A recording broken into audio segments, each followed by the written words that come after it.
Bandit. Bandit is about as common a horse as they come.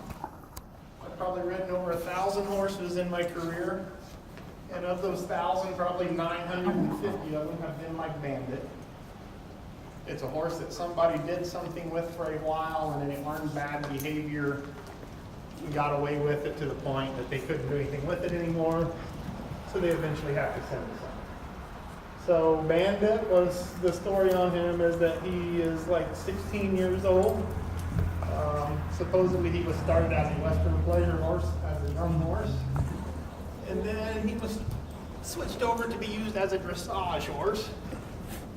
And in that dressage training, they actually had him doing the opposite of everything I do. Instead of getting longer on top and shorter underneath, they had him really cranking his neck up. He was all bowed up in his neck. He was completely locked up from the withers back. He would not drive forward. He would not elevate. Anytime you ask him to canter off, he was bucking or rearing, depending on who was riding him and how hard they asked. He's been around here. I've ridden him for about 30 days now. We've got most of the really horrible stuff out of him. They had him pretty soft in his face, but then he just wanted to bow his neck up. You can see how he wants to even bow it right there. And then this was staying really flat instead of elevating back in here. So I've just been working on doing exercises to get him to elevate. And here you can see as I back him, he does. There, he locked up a little. You back him up. So what I do is I make him give him one side at a time. So if he's real stiff on my left leg, I just back him off my left leg. If he gets stiff on my right leg, I back him off my right leg. It's still going back to making them soft back here. And make them round under the saddle instead of just being round in there. So what happens is a lot of people think that this is erection because they have this neck bowed up and they have the horse's face. But I still don't have anything here. So for me, the horse is not really collected until he picks this up and starts to flatten the neck out. The biggest reason I brought Bandit out was just to show what happens when things go the opposite way of what I was doing, and the horse actually lengthens underneath and shortens on top. It's what I call being inverted or upside down. And the worst case of being upside down and inverted is for a horse to be rearing up, flipping its head up in the air, having its head completely upside down. And that's about where this horse was.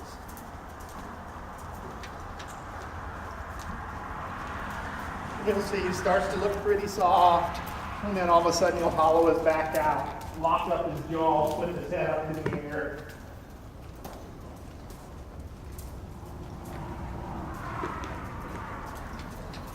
And then I can also use him to demonstrate some exercises that I would use to teach students how to be more effective riders, so that they can also do what I'm doing and be more successful riders and competitors by doing so. So most people are told to use their leg, most people are told to use your hands. A lot of people are taught equitation is all about how you sit on a horse. To me, again, equitation is about how you ride the horse. It's about being an effective rider. And yes, you have to have some style to it, but there's actually mechanics behind that style. So, especially in the hunter saddle horses anymore, we see people riding with their wrist bent and their elbows kind of funky. I still never understand where that comes from. To me, the whole part of it is about being a stronger rider with smaller movements. And if you keep your elbows free and your wrists straight, you can do a whole lot more with a lot less motion than if you have your hands up here and you always have to be lifting your elbows and lifting from your shoulders. And then most people can get pretty quiet with their hands, and they think they're using their legs, and they're squeezing with their leg and pushing with all their might, but they're just not been very effective. So what I do is put up some poles like I have here on the ground. There's 3 of them laid out here, and I'll have the rider take the horse through them. You'll notice I've got draw reins on this horse. It helps make him shorten from his shoulder back. And we can just do some lateral work with him. get him moving around. And this little exercise helps people figure out how to use their legs to effectively move their horse. Just about anything else I've found.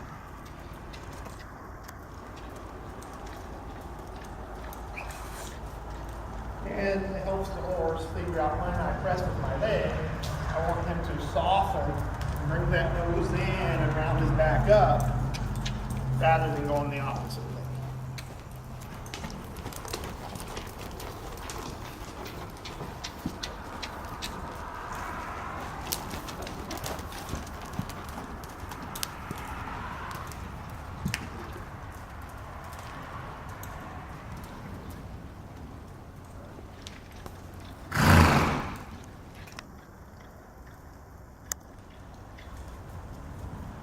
And all of this vertical flexion starts with a lateral flexion. So when you get stuck, I can go back to some lateral motion, get them unstuck, and then go back to asking for vertical.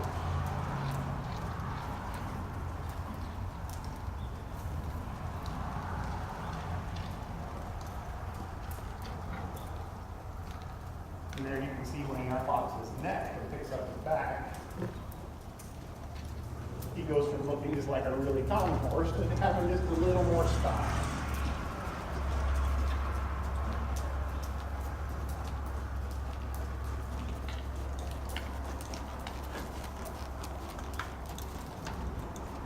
We're going to ask him to canter. This is where he really usually wants to get inverted. He's been getting better, so we'll see what happens. But if he inverts, you'll see exactly the opposite effect of what I want.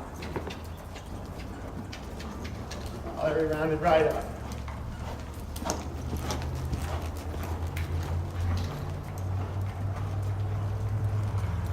There we got stiff in his neck and then he got choppy.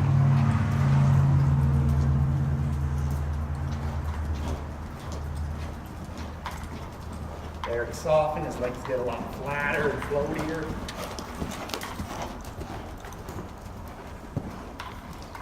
There he gets stiff again, starts getting choppy.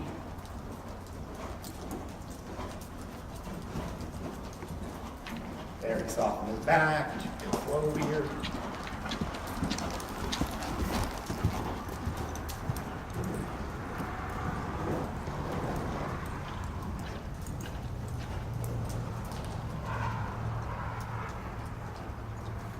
And we'll see what we got to do.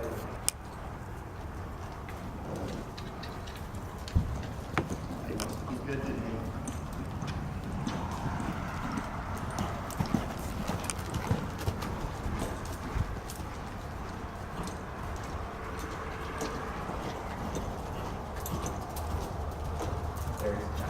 There's everyone just flying in. Pick up that outside shoulder. Get off of it. And just go back and let him try again.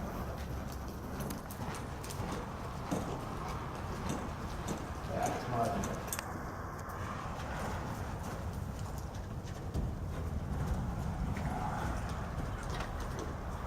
And you can see the draw range just out when he thinks about inverting, they remind him and bring it right back down.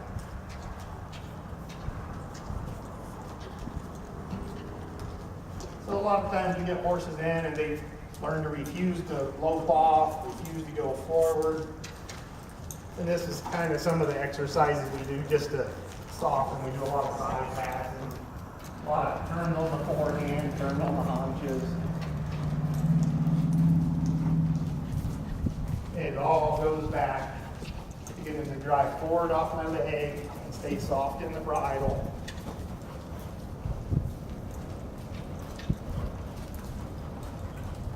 Longer on top, shorter underneath.